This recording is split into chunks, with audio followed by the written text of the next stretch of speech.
Tempest का act 2 scene 1। अगर आपने पहले के सीन्स नहीं देखे तो ऊपर कार्ड्स में लिंक आ रहा है, आप चाहें तो देख सकते हैं। दोस्तों, एक्ट 2 सीन 1 में अलोंसो, सेबेस्टियन, एंटोनियो और गोंजालो सभी लोग आइलैंड के ऊपर आ चुके हैं। गोंजालो अलोंसो से कहता है कि सर, हम तो बहुत खुशनसीब हैं क्योंकि हमारी जान बच गई है। न जाने कितने लोग समुंदर में मर जाते हैं। सेलर्स की वाइफ हमेशा परेशान रहती हैं कि उनका हस्बैंड समुंदर में से जिंदा वापस आएगा भी या नहीं आ पाएगा। इसी तरह मर्चेंट्स पर भी मौत का खतरा हमेशा मंडराया रहता है। लेकिन सर, हम तो लाखों में एक हैं। हम इस तूफान से बच गए। अलोंसो कहता है, हाँ ठीक है, चुप हो जाओ अब। दरअसल अलोंसो को अपने जिंदा बचने की कोई खुशी नहीं है। उसे इस बात का गम है कि उसका बेटा फर्डिनेंड नहीं मिल रहा है। अलोंसो को लगता है कि फर्डिनेंड मर चुका है, इसलिए वो बहुत ज्यादा दुखी है। सेबेस्टियन कहता है, गोंजालो तो ऐसे बात कर रहा है जैसे इसके बात की बहुत ज्यादा इंपॉर्टेंस हो। ऐसे तसल्ली दे रहा है अलोंसो को जैसे अलोंसो इसकी बात को बहुत ध्यान से सुन रहा हो। एंटोनियो भी कहता है, हाँ बस बोलता ही रहता है, इसके बात का कोई फर्क नहीं पड़ने वाला, इसकी बात की कोई इंपॉर्टेंस नहीं है। सेबेस्टियन कहता है कि ये गोंजालो बाज नहीं आने वाला। मैं तुम्हें बता रहा हूँ, ये दोबारा से अपना ज्ञान बांटने की कोशिश करेगा। चुप नहीं रहने वाला, ये देख लेना, दोबारा से चपड़ चपड़ करेगा। दोस्तों, गोंजालो अलोंसो को कुछ बोलने ही वाला होता है, उसके मुंह से सिर्फ सर निकलता है। एकदम से सेबेस्टियन कहता है, देखो मैंने कहा था ना मैंने कि ये कुछ ना कुछ दोबारा बोलेगा। देखो, अब देखो शुरू हो गया दोबारा से। दरअसल गोंजालो चाहता है कि अलोंसो का मूड ठीक हो जाए। उसने अपने बच्चे फर्डिनेंड को खो दिया है, तो गोंजालो कोशिश कर रहा है कि किसी तरह अलोंसो से बात की जाए और उसके ध्यान को भटकाया जाए ताकि उसका दर्द कम हो जाए। अलोंसो अगर बातों में लग जाएगा तो फिर उसका ध्यान भटक जाएगा और उसकी तकलीफ कम हो जाएगी। लेकिन सेबेस्टियन और एंटोनियो बहुत ही ज़्यादा ख़राब करैक्टर हैं। उन्हें कोई फ़र्क नहीं पड़ रहा अलोंसो की तकलीफ से, बल्कि सेबेस्टियन और एंटोनियो दोनों मिलकर गोंजालो की टांग खींच रहे हैं, उसका मजाक उड़ा रहे हैं। गोंजालो कहता है, चलो ठीक है, मैंने माना कि बहुत ज़्यादा तकलीफ है, बहुत ज़्यादा दुख है अलोंसो को, लेकिन हम उसका थोड़ा बहुत एंटरटेनमेंट कर सकते हैं, उसके दर्द को कम कर सकते हैं। मैं मानता हूँ अलोंसो को बहुत तकलीफ है, बहुत दर्द है, लेकिन दर्द का मतलब ये थोड़ी है कि हम रोते ही रहेंगे। अब जो होना था वो तो हो गया। हमें अलोंसो से कुछ ऐसी बातें करनी चाहिए जिससे उसका दर्द कम हो सके। सेबेस्टियन कहता है, हाँ हाँ मुझे पता है, ज़्यादा ज्ञानी मत समझो अपने आप को। गोंजालो फिर दोबारा अलोंसो से बात करने की कोशिश करता है। एंटोनियो कहता है, यार ये कितना बोलता है ना, बड़ बड़ बड़ बड़ बोलता ही रहता है। अलोंसो कहता है, हाँ मुझे पता है, सब कुछ पता है मुझे, प्लीज़ तुम ज़्यादा मत बोलो। गोंजालो चुप हो जाओ प्लीज़। गोंजालो दोबारा बोलता है और अलोंसो से कहता है कि मुझे पता है कि आपको सब कुछ पता है, लेकिन फिर भी मेरी बात तो सुन लो। सेबेस्टियन कहता है कि ये चुप नहीं होने वाला, बोलता ही रहेगा, ये ऐसे ही बोलता रहेगा। एंटोनियो कहता है, अच्छा चलो देखते हैं कि अब गोंजालो पहले बोलेगा या एड्रियन पहले बोलेगा। दोस्तों, एड्रियन अलोंसो का एक एम्प्लॉय है। मैंने आपको बताया था कि राजा हमेशा बहुत सारे लोगों के साथ में चलता है, अकेला नहीं चलता। तो एक छोटा सा कैरेक्टर है एड्रियन का, और एड्रियन भी बहुत ज़्यादा बोल रहा है, गोंजालो जितना ही बोल रहा है एड्रियन भी। तो यहाँ पर क्या होता है, सेबेस्टियन और एंटोनियो शर्त लगा लेते हैं कि इन दोनों में से पहले कौन बोलेगा। सेबेस्टियन क्या कहता है, सेबेस्टियन कहता है कि मुझे लगता है कि बूढ़ा पहले बोलेगा। बूढ़े से मतलब है गोंजालो। एंटोनियो कहता है, मुझे लगता है कि बूढ़ा नहीं बोलेगा, पहले यंग कॉक बोलेगा। यंग कॉक से यहाँ पर मतलब है एड्रियन। ठीक है, सेबेस्टियन क्या कहता है कि गोंजालो पहले बोलेगा और एंटोनियो कहता है कि एड्रियन पहले बोलेगा। इसके बाद सेबेस्टियन और एंटोनियो की शर्त लग जाती है। तो इसी दौरान एड्रियन बोलता है कि ये आइलैंड रेगिस्तान जैसा लगता है। सेबेस्टियन ये सुनकर जोर जोर से हंसने लगता है और कहता है एंटोनियो से, तुम शर्त जीत गए यार, तुमने सही कहा था कि एड्रियन पहले बोलेगा। तो ये लोग अपनी मस्ती कर रहे हैं यहाँ पर, एंटोनियो और सेबेस्टियन, और इन दोनों की टांग खींच रहे हैं। दोस्तों, पहले सेबेस्टियन और एंटोनियो गोंजालो की टांग खींच रहे थे और अब ये लोग एड्रियन के पीछे पड़ गए हैं। एड्रियन कहता है कि इस आइलैंड का मौसम बहुत अच्छा है, इतनी अच्छी स्वीट हवाएं चल रही हैं इस आइलैंड के ऊपर। सेबेस्टियन कहता है कि तुम तो ऐसे कह रहे हो जैसे आइलैंड के लंग्स लगे हुए हो। आइलैंड के लंग्स लगे हो मतलब बेतुकी बातें कर रहा है, उल्टी सीधी बातें कर रहा है। मकसद ये है कि किसी तरह एड्रियन और गोंजालो का मजाक उड़ाया जा सके। एंटोनियो भी कहता है हाँ हाँ, ऐसे बोल रहा है जैसे चारों तरफ परफ्यूम फैला हुआ हो। गोंजालो एड्रियन को सपोर्ट करता है और कहता है हाँ, ये आइलैंड है तो बहुत बढ़िया। एंटोनियो कहता है वो बात तो ठीक है, लेकिन यहाँ पर कोई रहता थोड़ी है, कोई भी नहीं रहता यहाँ पर तो। सेबेस्टियन भी एंटोनियो को सपोर्ट करता है और कहता है कि यहाँ कोई लाइफ नहीं है। इसके बाद गोंजालो कहता है अरे देखो तो सही, कितनी अच्छी घास है, कितनी ग्रीनरी है यहाँ पर। एंटोनियो कहता है कोई ग्रीनरी नहीं है, ये तो सूखी घास है। अरे कुछ तो छोड़ दो यार, कितनी बातें करेगा ये, घास तक की बात कर रहा है, ये हद है। गोंजालो कहता है कि जब हम जहाज में थे तब हमारे कपड़े काफी गंदे थे, लेकिन जब हम पानी में उतरे तो हमारे कपड़े साफ हो गए, देखो कितने चमक गए ना कपड़े एकदम। एंटोनियो कहता है यार ये तो ऐसे बोल रहा है जैसे इसके कपड़े बोलते हो और इसके कपड़ों ने इसे बताया हो कि हम साफ और फ्रेश हो गए। सेबेस्टियन दोबारा एंटोनियो को सपोर्ट करता है। गोंजालो कहता है कि मुझे तो लगता है हमारे कपड़े उतने ही फ्रेश हैं जितने शादी पर थे। अब देखो ये इंपॉर्टेंट है, ध्यान देना यहाँ पर। गोंजालो ने क्या कहा कि हमारे कपड़े ऐसे फ्रेश लग रहे हैं, ऐसे नए लग रहे हैं जैसे शादी पर थे। शादी किसकी थी? शादी थी अलोंसो की बेटी क्लैरिबल की। मैं आपको बता दूं, ये लोग अलोंसो की बेटी क्लैरिबल की शादी में से वापस लौट रहे थे, अपने घर नेपल्स जा रहे थे, तो फिर रास्ते में आ गया तूफान और ये लोग इस आइलैंड के ऊपर फंस गए। अच्छा, एक चीज़ और नोट करना यहाँ पर, अलोंसो की बेटी क्लैरिबल की शादी हुई थी अफ्रीका में एक देश ट्यूनिस में। बात आ गई समझ में? क्लैरिबल अलोंसो की बेटी है जिसकी शादी अफ्रीका में हुई थी। अफ्रीका में देश था ट्यूनिस। तो ये लोग शादी को अटेंड करके अपने घर वापस जा रहे थे और रास्ते में आ गया तूफान और ये लोग इस आइलैंड के ऊपर फंस गए। तो गोंजालो क्या कहता है कि जब हम शादी में थे जिस तरह से हमारे कपड़े वहां पर फ्रेश थे वैसे ही फ्रेश दोबारा से हो गए, एकदम चमक गए। सेबेस्टियन यहाँ पर टॉन्ट मारेगा। सेबेस्टियन कहता है हाँ हाँ, कितनी अच्छी शादी थी और कितनी अच्छी वापसी हुई है ना हमारी, देखो मज़ा आ गया, अब तो मज़ा आ रहा है बहुत। उसके कहने का क्या मतलब है कि हम यहाँ पर आइलैंड के ऊपर फंस गए। एड्रियन कहता है कि ट्यूनिस देश में कभी भी इतनी अच्छी क्वीन नहीं गई होगी, हमारी क्लैरिबल बहुत अच्छी है। गोंजालो कहता है हाँ तुम ठीक कह रहे हो, लेकिन एक और बहुत खूबसूरत लेडी थी अफ्रीका में, विडो डिडो। डिडो ग्रीक मैथोलॉजी में एक खूबसूरत लेडी थी जो अफ्रीका के टुनेशिया देश में रहती थी। तो गोंजालो क्या कहता है कि हमारी क्लैरिबल बहुत खूबसूरत है, नो डाउट, लेकिन डिडो के बाद से, क्योंकि डिडो का कोई मुकाबला नहीं है, डिडो बहुत खूबसूरत थी। एंटोनियो कहता है वो बात तो ठीक है, लेकिन तुम डिडो को विडो क्यों बोल रहे हो? विडो थोड़ी थी वो। दोस्तों मैं आपको बता दूं, डिडो एनियस नाम के एक राजा से प्यार करती थी, लेकिन एनियस ने डिडो से शादी नहीं करी थी। तो एंटोनियो यही बोल रहा है यहाँ पर कि डिडो विडो थोड़ी थी जो तुमने उसे विडो बना दिया। सेबेस्टियन कहता है कि अगर गोंजालो का बस चले ना तो ये एनियस को भी विडोअर बोलते। कुछ भी कहानी अपने पास से बना रहा है, अगर इसका बस चले तो पता नहीं ये क्या क्या बोल देगा। गोंजालो फिर कहता है कि डिडो ट्यूनिस शहर की नहीं थी, कार्थरेज शहर की थी। एड्रियन कहता है अच्छा, कार्थरेज शहर की थी।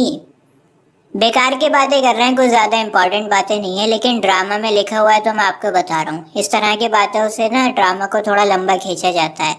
तो यहाँ पर सेबेस्टियन दोबारा से कहता है इतनी लंबी लंबी फेंक रहा है ये गोंजालो, इसने दीवारें घर सब कुछ बना दिया डिडो का। एंटोनियो कहता है पता नहीं यार, अब ये कौन सी अजीब और नामुमकिन बातें करेगा। सेबेस्टियन कहता है मुझे तो लगता है अब गोंजालो ये पूरा आइलैंड अपने पॉकेट में रख लेगा और अपने बेटे को जाकर देगा, अपने बेटे से कहेगा ये ले एप्पल खा ले। एंटोनियो कहता है हाँ, आइलैंड भी ले जाएगा पॉकेट में और फिर उस एप्पल में से जो बीज निकलेगा उन बीजों से अपने नए नए आइलैंड्स बनाएगा। यहाँ पर बेतुकी बातें करके गोंजालो का मजाक उड़ाया जा रहा है और मैं आपको बता दूं ये कॉमेडी प्ले है।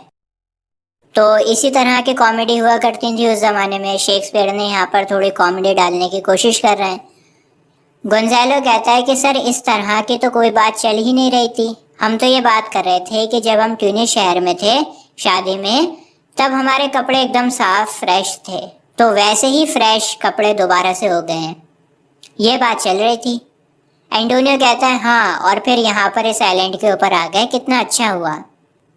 सेबेस्टियन कहता है और डिडो की बात किसने निकाली थी? विडो डिडो। एंटोनियो कहता है ओ विडो डिडो, ओ विडो डिडो। इस तरह की बातें करके उसका मजाक उड़ा रहे हैं। गोंजालो बड़ा पका हुआ है। वो दोबारा से कहता है क्या मेरे कपड़े इतने फ्रेश नहीं लग रहे जितने पहले लग रहे थे? अब यहाँ पर अलोंसो कहता है गोंजालो से कि मुझे तुम्हारी बातों का कोई खास फर्क नहीं पड़ रहा है। अच्छा होता कि मैं अपनी बेटी की शादी अफ्रीका में नहीं करता, क्योंकि ना शादी होती, ना हम अफ्रीका में जाते, ना तूफान आता और ना ही मेरा बेटा फर्डिनेंड खोता। सब कुछ इसलिए हुआ क्योंकि हम अफ्रीका में गए थे। अब फ्रांसिस्को बोलेगा।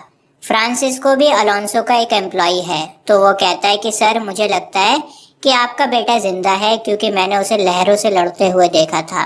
पूरा समुंदर कोशिश कर रहा था उसे डुबाने की, लेकिन वो तैरता हुआ जा रहा था, बहुत लड़ रहा था लहरों से। मुझे लगता है कि आपका बेटा फर्डिनेंड भी इसी आइलैंड के ऊपर होगा, यहीं कहीं। ज्यादा परेशान मत हो, मुझे लगता है, पूरा यकीन है कि फर्डिनेंड जिंदा होगा। अलोंसो कहता है नहीं नहीं, मुझे नहीं लगता कि वो जिंदा होगा, वो मर चुका होगा। अलोंसो बिल्कुल होपलेस हो चुका है, उसे कोई होप ही नहीं बचा उसके अंदर। सेबेस्टियन कहता है अच्छा हुआ सर आपने अपनी बेटी की शादी बहुत दूर अफ्रीका में कर दी, क्योंकि अगर आप अपनी बेटी की शादी यूरोप में करते, वो हमारे पास में होती, तो फिर वो तो बहुत रोती। जब उसे पता लगता है कि फर्डिनेंड मर चुका है तो फिर वो तो बहुत रोती। अब कम से कम वो दूर है, उसे पता नहीं कि यहाँ पर क्या क्या हुआ है। सेबेस्टियन इस तरह की बातें करके अलोंसो को और भी ज़्यादा परेशान कर रहा है। अलोंसो कहता है चुप हो जाओ यार, प्लीज़ प्लीज़ चुप हो जाओ। सेबेस्टियन कहता है हमने तो आपको पहले ही समझाया था कि उसकी शादी अफ्रीका में मत करो, लेकिन आपने हमारी एक ना सुनी। आपकी लड़की भी अफ्रीका में शादी करने के लिए तैयार नहीं थी, लेकिन फिर भी उसने आपकी बात मानी। आपका हुक्म था इसलिए उसने माना। आपकी एक जिद की वजह से न जाने कितने सारे लोग मर गए। हम जितने लोग थे उनमें से थोड़े से ही बचे हैं जिंदा, बाकी सब तो मर गए। अलोंसो कहता है मुझे पता है सबको नुकसान हुआ है, लेकिन सबसे बड़ा नुकसान तो मेरा हुआ है, मेरा तो बेटा मर गया। गोंजालो बीच में बोलता है और सेबेस्टियन से कहता है कि नुकसान हुआ है, जाने भी गई हैं, तकलीफ भी हुई है, सब कुछ हुआ है, लेकिन ये सही टाइम नहीं है इस तरह की बातें डिस्कस करने का। अलोंसो पहले ही इतना दुखी है और तुम इस तरह की बातें कर रहे हो। सेबेस्टियन और एंटोनियो दोनों कहते हैं हाँ हाँ ठीक है ठीक है ठीक है। गोंजालो फिर कहता है कि मौसम बहुत बिगड़ गया है, बहुत ख़राब मौसम हो गया है। गोंजालो दोबारा से बात को घुमाने की कोशिश करेगा ताकि अलोंसो का माइंड डाइवर्ट हो सके। तो गोंजालो इस बार कहता है कि तुम्हें पता है कि अगर मैं इस आइलैंड का राजा होता तो क्या होता? सेबेस्टियन कहता है कि नशे से बाहर आ और बता क्या करता। गोंजालो कहता है कि अगर मैं राजा बन गया होता तो फिर मैं पूरे शासन को हटा देता। कोई गवर्नमेंट नहीं होती, कोई कोर्ट कचहरी नहीं होती, कोई महल बिल्डिंग्स कुछ नहीं होती, कोई अमीर नहीं होता, कोई गरीब नहीं होता, सारे लोग एक समान होते, एकदम सिंपल लिविंग होती, जैसे पहले ज़माने में लोग जिया करते थे। वैसी सिंपल लिविंग रखता मैं, क्योंकि जो पैसा होता है ना वो सारे फिसाद की जड़ होती है। सेबेस्टियन कहता है अच्छा तो ऐसी जगह पर राजा बनोगे। एंटोनियो कहता है पहले तो ये बोल रहा था कि अगर मैं राजा होता, और फिर बाद में क्या कह रहा है? मैं कोई भी शासन नहीं चलने देता। मतलब इस बेवकूफ़ को खुद नहीं पता कि ये क्या कहना चाह रहा है। पहले कह रहा है कि अगर मैं राजा होता, और बाद में कह रहा है कि सिंपल लिविंग होनी चाहिए, कोई भी राजा नहीं होता। तो इसे तो खुद नहीं पता क्या कह रहा है ये। गोंजालो इनकी तरफ कोई ध्यान नहीं देता, वो अपनी मौज में लगा हुआ है और सपने देख रहा है और कहता है कि अगर मैं इस आइलैंड का राजा होता ना, तो कोई भी इंसान ज़्यादा मेहनत नहीं करता, सिंपल लिविंग होती, नेचर हमें सब कुछ दे देता, पैसे कमाने का कोई कॉन्सेप्ट ही नहीं होता, जो हमें खाने पीने का सामान होता है सब नेचर से मिल जाता। सेबेस्टियन कहता है और शादी का क्या होता? एंटोनियो कहता है कि अगर शादी नहीं हुई, खाली लोग रहे, तो फिर तो सभी लोग प्रोस्टिट्यूट बन जाते। गोंजालो अपनी धुन में लगा रहता है और कहता है कि अगर मैं राजा बनूंगा तो बहुत अच्छा वक्त ले आऊंगा। सेबेस्टियन कहता है खुदा ही बचाए ऐसे राजा से। एंटोनियो कहता है जियो मेरे गोंजालो जियो, बहुत बढ़िया। अलोंसो कहता है यार प्लीज़ मुझसे बात मत करो, मैं पहले ही बहुत परेशान हूँ। गोंजालो कहता है कि सर मैं सेबेस्टियन और एंटोनियो की बातों पर ज़्यादा ध्यान नहीं देता हूँ, ये लोग कुछ भी बोलते रहते हैं, मैं तो इसलिए ऐसी बातें कर रहा हूँ ताकि आपको हंसी आ सके, आप थोड़ा खुश हो सको। ये बचकानी बेवकूफ़ियों वाली बातें सिर्फ आपको हंसाने के लिए कर रहा हूँ। एंटोनियो कहता है हाँ हाँ, हम तो बहुत हंसे हैं तुम्हारी बातों के ऊपर।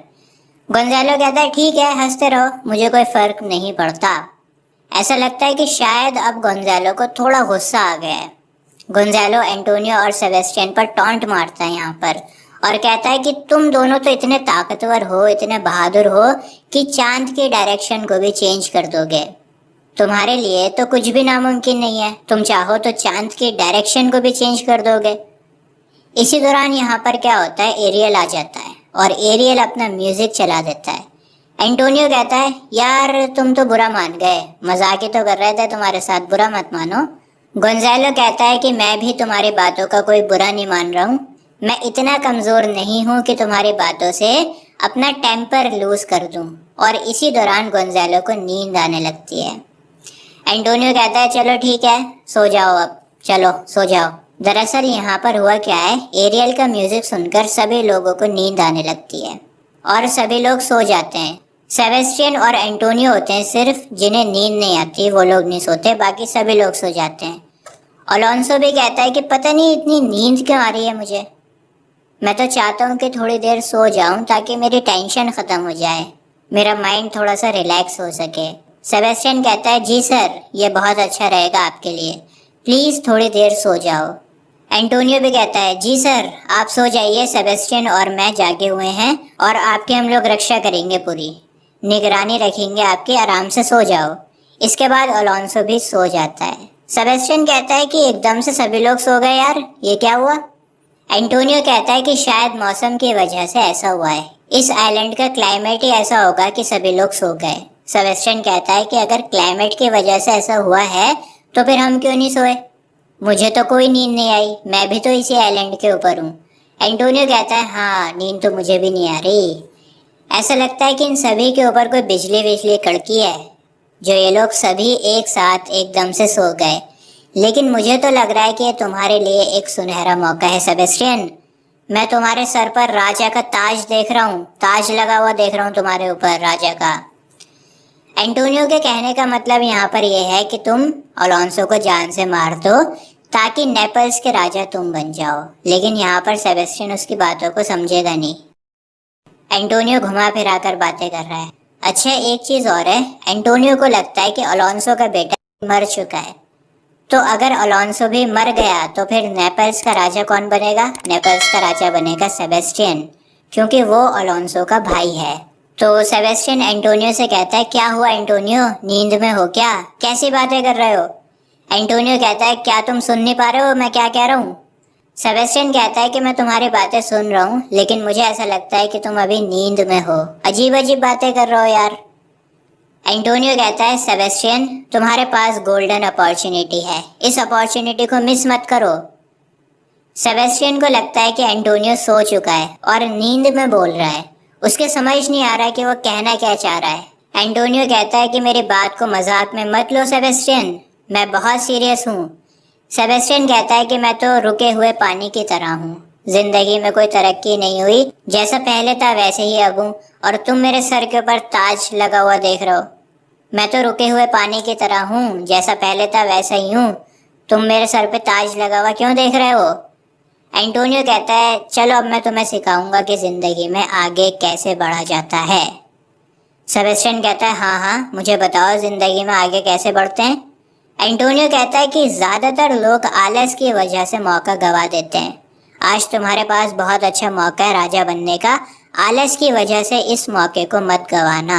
सेबेस्टियन कहता है कि तुम बोलते रहो, तुम्हारी बातें सुनकर मुझे सीखने को मिल रहा है, मुझे ऐसी फीलिंग आ रही है कि तुम मुझे बेहतर इंसान बना दोगे। एंटोनियो गोंजालो की तरफ इशारा करता है और कहता है कि गोंजालो के मरने से किसी को कोई फर्क नहीं पड़ेगा, बेकार इंसान है, बहुत बोलता रहता है, इसे कोई याद नहीं रखेगा, इसने बहुत कोशिश करी है राजा को ये समझाने की कि उसका बेटा अभी जिंदा है, लेकिन सच्चाई ये है कि फर्डिनेंड मर चुका है। सेबेस्टियन कहता है हाँ मुझे भी ऐसा लगता है कि फर्डिनेंड डूबकर मर चुका है। एंटोनियो कहता है कि अब तुम्हारे पास बहुत बड़ा मौका है, फर्डिनेंड मर चुका है, बहुत बड़ा मौका है तुम्हारे पास। सेबेस्टियन कहता है हाँ वो मर चुका है, अभी तक सेबेस्टियन समझ नहीं पाया है। तो एंटोनियो कहता है, अच्छा मुझे एक बात बताओ, अलोंसो के बाद नेपल्स का राजा कौन बनेगा? सेबेस्टियन कहता है, क्लैरिबल बनेगी। क्लैरिबल अलोंसो की बेटी है। तो अभी तक सेबेस्टियन के समझ में नहीं आया। मुझे लगता है कि वो इतना ज़्यादा चालाक नहीं है, क्योंकि एंटोनियो उसको बार बार हिंट दे रहा है, लेकिन अभी तक वो एंटोनियो की बात तक नहीं पहुंचा। इसके बाद एंटोनियो कहता है कि क्लैरिबल तो बहुत दूर रहती है यार, अफ्रीका में। पॉसिबल ही नहीं है उसका इतनी दूर नेपल्स में आना और राज करना। सेबेस्टियन कहता है, क्या बात कर रहे हो तुम? अलोंसो के बाद क्लैरिबल ही शासन करेगी। क्लैरिबल का ही राइट है। एंटोनियो कहता है कि क्लैरिबल तो नहीं बन सकती अलोंसो के बाद, क्योंकि वो बहुत दूर रहती है और यहाँ पर जितने भी लोग सो रहे हैं ये लोग इतने काबिल नहीं हैं कि नेपल्स को संभाल सकें। इनसे भी काबिल लोग हैं जो नेपल्स को चला सकते हैं। दोबारा से हिंट दे रहा है यहाँ पर। क्या कह रहा है कि अलोंसो इतना काबिल नहीं है, क्योंकि अलोंसो लेटा हुआ है ना, तो वो कहता है कि अलोंसो इतना काबिल नहीं है, तुम ज़्यादा काबिल हो। ये देखो गोंजालो इतना बोलता है लेकिन किसी काम का नहीं है। अब यहाँ पर सेबेस्टियन समझ जाता है। सेबेस्टियन कहता है कि मैं समझ रहा हूँ तुम्हारी बातों को। मुझे मालूम है कि तुमने अपने भाई प्रोस्पेरो को हटा दिया था रास्ते से।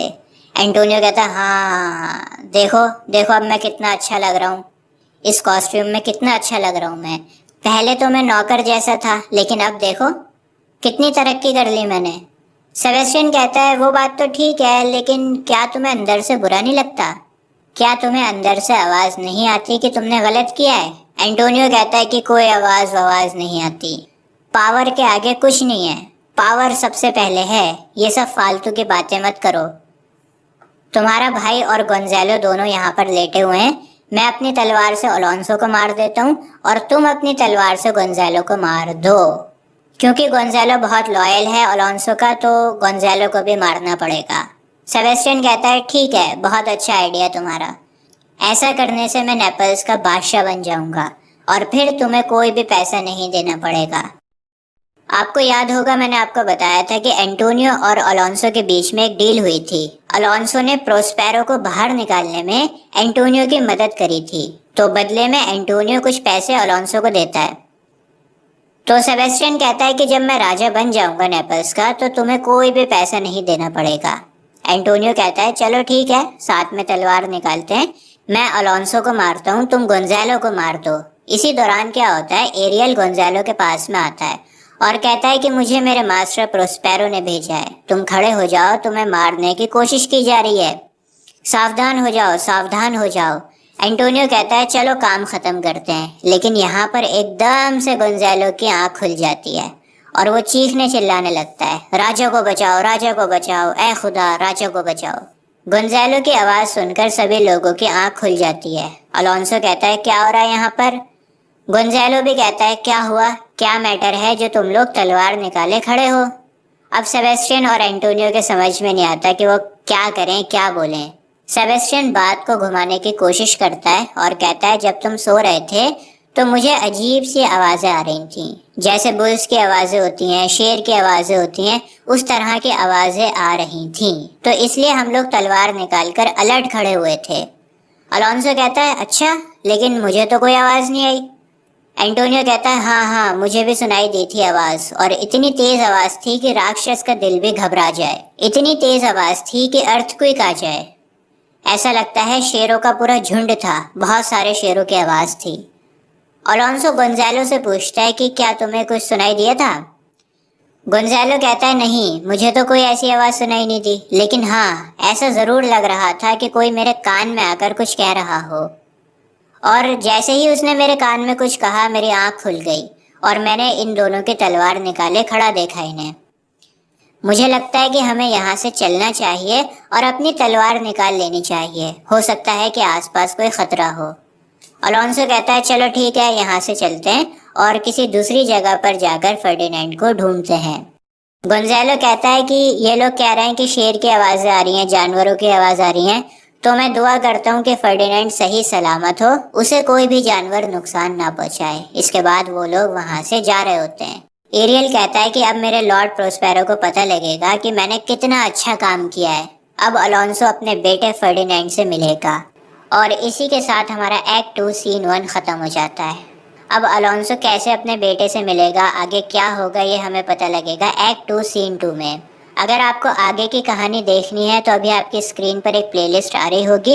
इस प्लेलिस्ट पर क्लिक कर आपको द टेम्पेस्ट के सभी एक्ट्स और सीन्स मिल जाएंगे। आज के लिए बस इतना ही। जय हिंद। इसकी आगे की कहानी देखनी है तो अभी आपकी स्क्रीन पर एक प्लेलिस्ट आ रही होगी। इस प्लेलिस्ट पर क्लिक कर आपको सभी एक्ट्स और सीन्स मिल जाएंगे। आज के लिए बस इतना ही। जय हिंद।